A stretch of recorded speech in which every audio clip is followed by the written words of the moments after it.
kwa uweza na kwa nguvu zako, kwa sababu tuko mahali hapa ni kwa ajili ya utendakazi, na tuko mahali hapa ni kwa ajili ya kutafuta uzima wa milele. Na yote tunayakabidhi mbele ya macho yako matakatifu, tukiamini kana kwamba utaenda kuyatimiza, ili kila mmoja akapate kushuhudia ukuu na uweza na nguvu zako, na kuamini kana kwamba kweli wewe uko na hakika Bwana unastahili kuabudiwa. Asubuhi iliyo njema tunashukuru ni kwa ajili ya mvua. Hizo ni baraka ambazo Bwana zinatoka kwako, ambao hakuna mwanadamu aliye na mamlaka ya kuzitenda. Naomba tukuhurumia kwa neema zako, hakika Bwana ukiwa katika kiti chako cha enzi, ukapokea sifa na utukufu kwa hayo matendo mema ambao Bwana umefikia kutenda nasi. Zaidi yote Bwana, na kutuma mahali pale hospitalini, ukatuma malaika zako wakatembee mahali pale na wakainua watu wako Bwana, kwa sababu naamini kana kwamba asubuhi iliyo njema kuna wale ambao Bwana wanaolishwa na mipira, kuna wale ambao watawajifahamu mahali ambao Bwana wako, kuna wale ambao Bwana tayari wamefikia kuondoka Baba, lakini Bwana umetujalia neema za uhai wa bure, ndipo sababu tukabali kuwasimamia wale ambao Bwana wako na udhaifu. Hivyo naomba tukuhurumia kwa neema zako, ukatembelee zile vitanda huko hospitalini na hata manyumbani. Wewe mwenyewe ukabali kuanguza na mkono wako wa uponyaji, mkono wako wa nguvu na mkono wako wa kuinua na kubariki na kufungua, ili wakainuke Bwana na wakatembee mbele zako, hakika Bwana wakikutumikia, wakawe ushuhuda kwa wengi, kwa uweza na kwa nguvu zako. Kweli ndio Mungu ndiye stahili kutenda. Baba, naamini kana kwamba katika safari hii na katika neno lako umetuambia kana kwamba utafika kama mwivi. Tazama ukaone kana kwamba kuna wale ambao Bwana waliangamia siku ya jana, hakika Bwana kupitia kwa ndege, na wakianza safari hawakuwa wanajua kana kwamba watafika ama watafika mahali ambao Bwana wanaelekea. Naamini kana kwamba uliyatenda kwa kuwa ni mapenzi yako, na unajua ni kwa sababu gani yaliyotendeka Bwana. Pokea sifa na utukufu ukiwa juu nzidi zako. Baada hii ambao ni ya siku ya leo, na ikabidi tu mikononi mwako Bwana, katumane mahali hapa na ukatume malaika wako Bwana, Roho wako Mtakatifu akapate kuchukua ushukani na akafikia kuongoza, ili Bwana ikadhihirike wazi na kwamba kweli hakika Bwana unatupenda. Shindi la ushuhuda tukienda kupokea nabii, tutakushukuru na pia tutasema ni asante. Jina la kodi kaburi kapesi malika inuliwe Baba, kuanzia dakika hii malaika hapo Mikaeli akawe mlangoni Bwana, kwa uweza na kwa nguvu zako, katutangulie kupitia kwa Roho wako Mtakatifu, tukianza katika hadi mwisho. Tutashukuru na pia tutasema ni asante. Jina la kodi kaburi kapesi malika inuliwe katika jina la Yesu Kristo tunaomba na atakuamini. Amen. Ya Yesu makofi mazuri.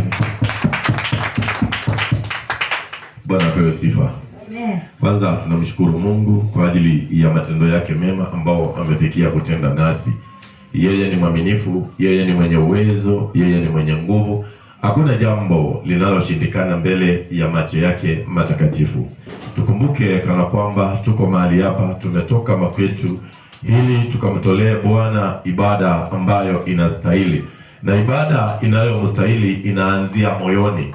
Kabla tupike katika yale matendo ambayo tunastahili kutenda, yanayostahili kumfurahisha, yanayostahili kumuinua katika kiti chake cha enzi, yanayostahili kufanya macho yake yakafikie kutuangalia na masikio yake yakafikie kutusikiliza, lazima ile ibada ikapate kuanzia katika moyo wako. Kitu cha kwanza ambacho unastahili kujiuliza ni mahali ambao umefikia. Wewe mwenyewe umetumika namna gani? Kwa kile kiwango ambacho umefika, wewe na Mungu mna urafiki gani? Wewe na Yesu mna urafiki gani? Katika utenda kazi ni bidii aina gani ambao umetia?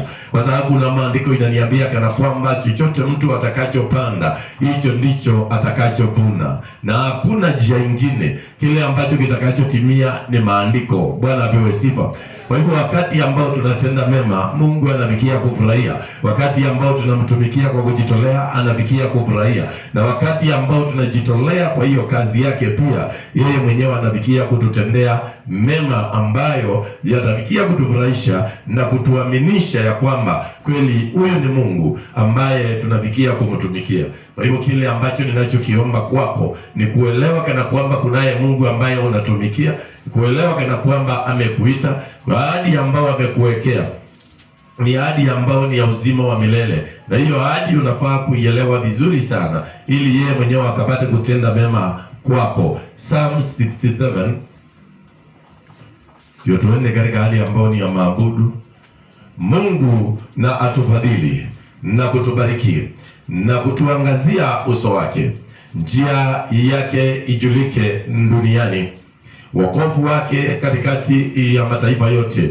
Watu na wakushukuru, Mungu, watu wote na wakushukuru, mataifa na washangilie, na Waimbe kwa furaha, maana kwa haki utawahukumu watu na kuwaongoza mataifa walioko duniani. Watu na wakushukuru, Mungu, watu wote na wakushukuru. Nchi imetoa mazao yake. Mungu wetu ametubariki. Mungu atatubariki sisi. Miisho yote ya dunia itamcha yeye. Bwana apewe sifa. Huyu ni Daudi na analeta himizo kwa ajili ya dunia na kwa ajili ya wote ambao wanaomcha Bwana, kwa ajili ya dunia na kwa ajili ya wote ambao wanamfurahia na kumtumikia Bwana. Yeye mwenyewe anahimiza kana kwamba duniani mote watu wa Mungu wakafikia kumshukuru. Duniani mote wajue kana kwamba wakati ambao ni wa hukumu, Mungu atahukumu katika haki. Duniani mote yeye mwenyewe anatufadhili, yeye mwenyewe anatubariki, yeye mwenyewe anatuinua, yeye mwenyewe anatuongoza. Kwa hivyo tunafaa kumshukuru katika dunia yote. Sisi ambao amefikia kutusimamisha, sisi ambao amefikia kutuamsha, sisi ambao amefikia kutupa miguu iliyo na nguvu na kutembea na kufika nyumbani mwake, tunafaa kumshukuru na tunafaa kumtumikia kwa kujitolea. Tunafaa kumuinua, tunafaa kumfikiria yeye si wanadamu, tunafaa kumfikiria yeye si dunia, tunafaa kumfikiria yeye si matendo yetu. Bwana apewe sifa. Sababu nilikwambia na nitakwambia tena, na kwamba kila maisha ya mwanadamu, kila njia ya mwanadamu, kila mipango yote ya mwanadamu aliye chini ya jua iko katika mkono wa Bwana. Hata tufanye nini, tuelewe kana kwamba Bwana ameshikilia chochote kilicho chetu, na katika mpango wake na katika ule utumishi ambao tutamtumikia, hivyo ndivyo Bwana atakavyoshuka na kufikia kututendea mema. Bwana apewe sifa.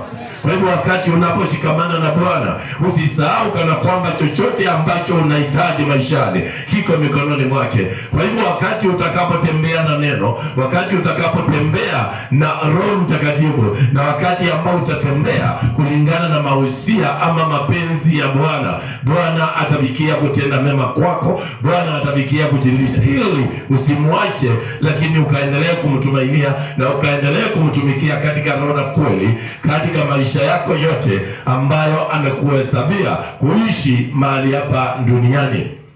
Njia yake ijulike duniani, wokovu wake katikati ya mataifa yote. Njia za Mungu ni njia za haki, njia za Mungu ni njia za neno, njia za Mungu ni njia za kujitolea, njia za Mungu ni upendo, njia ya Mungu ni ushikamano. Bwana apewe sifa.